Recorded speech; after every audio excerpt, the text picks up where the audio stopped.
ఈరోజు మనం జరుపుకునేటువంటి ఈ యొక్క మదర్స్ డే, తల్లులందరినీ గౌరవించడానికి మనం జరిపించుకునేటువంటి ఈ యొక్క మదర్స్ డే ఎక్కడి నుంచి వచ్చింది? ఈ మదర్స్ డేకి ఎవరు ఆద్యం పోశారు, ఎవరు దీనికి ఫౌండేషన్ ఆలోచన చేస్తే, యునైటెడ్ స్టేట్స్ ఆఫ్ అమెరికాలో 1914 సంవత్సరం మే 10వ తారీఖున అఫీషియల్గా మీరు చూస్తున్న American president, one of the American presidents Woodrow Wilson అనేటువంటి ఈ వ్యక్తి అఫీషియల్గా మే 10, 1914 సంవత్సరంలో ఈ మదర్స్ డేని అనౌన్స్ చేశారు.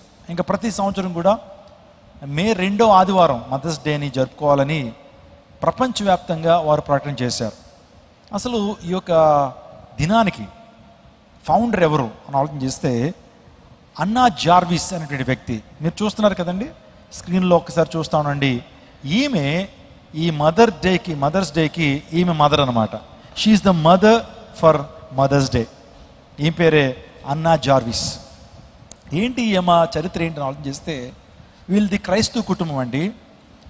ఈమె తల్లి పేరు ఎన్ జార్విస్ అనేటువంటి ఈమె 11 మందికి జన్మనిచ్చింది.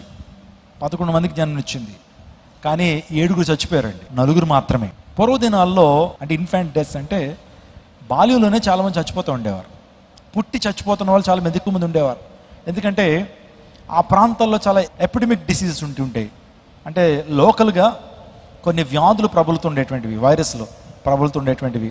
అందుని బట్టి చాలామంది పిల్లలు చచ్చిపోతూ ఉండేటువంటి వారు. మీకు తెలుసు పాండమిక్ అనేటువంటి ఆ డిసీజ్ గురించి, ఎపిడమిక్ డిసీజ్ గురించి. పాండమిక్ అంటే అర్థం ఏంటంటే ప్రపంచవ్యాప్తంగా ప్రబలేటువంటి రోగాలను ఏమంటారు? పాండమిక్ డిసీజ్ అంటారు. కరోనా ఏంటి? It's a pandemic disease. మరి ఎపిడమిక్ డిసీజులు ఉంటాయి, అంటే ఆ ప్రాంతానికి సంబంధించినటువంటి వ్యాధుల్ని ఎపిడమిక్ డిసీజులు అంటారు. అంటే పూర్వదినాలు ఎక్కువ చిన్నపిల్లలు చచ్చిపోతూ ఉండేటువంటి వారండి. అందుని బట్టి మన పెద్దలు కూడా అంటుండేటువంటి వారు, 3 వేసవులు గతిస్తేనే కానీ ఆ బిడ్డ ప్రాణం నిలవదు అనేటువంటి వారు. అంటే బిడ్డ పుట్టిన తర్వాత 3 వేసవులు వెళ్ళిపోవాలి, అప్పుడు ఆ బిడ్డ బతికినట్టు అనమాట. ఎందుని బట్టి ఏంటంటే పూర్వదినాల్లో చాలామంది ఆ వేసవ కాలంలో 3 సంవత్సరాల లోపే చచ్చిపోతూ ఉండేటువంటి వారు. ఆ టైంలో ఆ యొక్క తల్లి చాలా బాధపడిందండి. 11 మందికి ఎంతో కష్టపడి, ఎంతో ప్రయాసపడి, ప్రసవ వేదంతో పిల్లల కంటే ఎంతమంది మిగిలారు? 4 మిగిలారు. చాలా బాధ ఉన్నది. కానీ ఆమె అనుకుంది, నాకెంత బాధ కలుగుతున్నప్పుడు నాతో పాటు అనేక మంది తల్లులు కూడా ఇదే బాధ అనిపిస్తారు, వారికి ఆదరణ కలిగించాలి, వారికి నేను ఆపన్న హస్తాన్ని అందించాలి, వారికి నేను తోడుగా ఉండాలి అని చెప్పి ఆమె ఒక చిన్న సంస్థను ప్రారంభించి, ఆ సంస్థ ద్వారా, ఆ చారిటబుల్ ఆర్గనైజేషన్ ద్వారా ఆమె అనేక మంది తల్లులను ఆదరిస్తూ వచ్చిందండి. అనేక మంది తల్లులకి వైద్యాన్ని చేపిస్తూ, అనేక మందికి ఆదరణగా బట్టలు, ఆహారము, వసతి కలిగిస్తూ ఆమెకున్నటువంటి ధనాన్ని ఖర్చు పెట్టింది. చాలా చక్కటి పరిచయం చేసిందండి. చేసిన తర్వాత కొన్ని దినాలకి ఆమె మరణించిన తర్వాత ఆ 11 మందిలో 9వ కుమార్తె ఎవరంటే ఈ అన్నా జార్విస్. 9వ కుమార్తె. ఆమె తల్లి బాటలోనే తనకు నడిచింది. నేను వివాహం చేసుకోకుండా అనేక మంది తల్లులను పోషించాలి, అనేక మంది అనాథలైనటువంటి వారిని పోషించాలని తను ఒక మంచి తీర్మానం తీసుకుని, ఎంతో ప్రయాసపడి, ఎంతో ప్రార్థనాత్మతో నింపబడి అనేక మంది తల్లులను పోషిస్తూ అనేక సార్లు జైల్లో కూడా వెళ్ళిందండి. ఆమె చేస్తున్నటువంటి కార్యాలను బట్టి ప్రభుత్వం వారు వ్యతిరేకిస్తే ఆ వ్యతిరేకతలన్నీ కూడా ఫేస్ చేసి ఆమె జైల్లోకి వెళ్ళిన పరిస్థితులు కూడా ఉన్నాయి.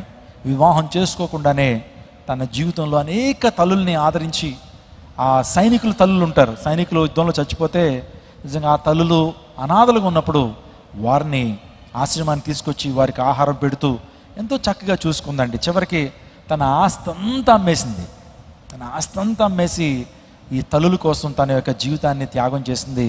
చివరికి తనకి బ్లైండ్నెస్ కూడా వస్తుంది, అంటే 2 కళ్ళు కనిపించవు. తన సొంతగా ట్రీట్మెంట్ చేసుకోవడానికి డబ్బులు ఉండవండి.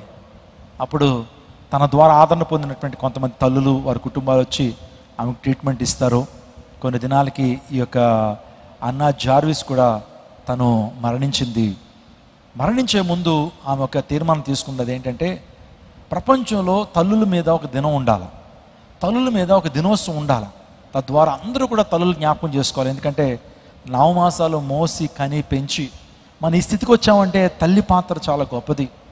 మన కొరకు ఒక పూట తిని మరొక పూట తినకుండా మనకు ఆహారం దాచిపెట్టి మనం ప్రేమించిన తల్లిని మనం జ్ఞాపకం పెట్టుకోవాలా. ఆ తల్లిని మనం సన్మానించాలి. ఆ తల్లిని కనీసం ఆ తల్లిని జ్ఞాపకం చేసుకుని ఆ తల్లి కృతజ్ఞత చెప్పేటువంటి దినం ఒకటి ఉండాలి. ఎందుకు ఈ దినాలన్నీ ఎందుకు పెట్టారంటే కొన్ని నెగ్లెక్ట్ చేయబడుతున్నాయి కాబట్టి ఈ దినాలు పెట్టారండి. మదర్స్ దినోత్సవం ఎందుకు పెట్టారంటే ఈరోజు చాలామంది తల్లిని గౌరవించట్లా, తల్లుల్ని జ్ఞాపకం చేసుకోవట్లా, వదిలిపెట్టేస్తున్నారు. అందులో బట్టి ఇలాంటి దినాల్లో అయినా సరే మదర్ అనేవాళ్ళు ఒకళ్ళు ఉన్నారు.